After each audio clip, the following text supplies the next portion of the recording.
D&B's dedicated employees and team of trade partners, including a crew of 14 masons, arrived on site before the sun rose. By 6 a.m., the first of 14 concrete trucks reached Womelsdorf, Pennsylvania.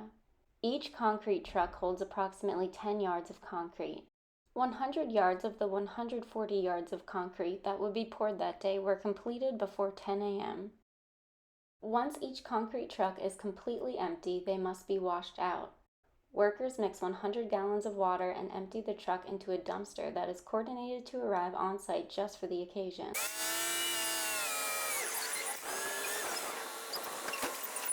The dumpster is lined with a special plastic to follow EPA protocols and properly dispose of the concrete.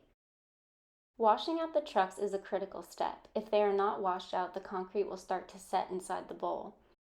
Scott, a project specialist at C2C Design Group, is another critical person on site the day concrete is poured. His job is to inspect the concrete every 50 yards. The concrete slump test measures the consistency of fresh concrete before it sets. Conducting this test helps to indicate whether or not the batch of concrete was properly mixed. For this project, Scott was looking for the slump to be in the 4-inch range with 0% air entrainment. Scott also packs up 3 cylinders of concrete throughout the day.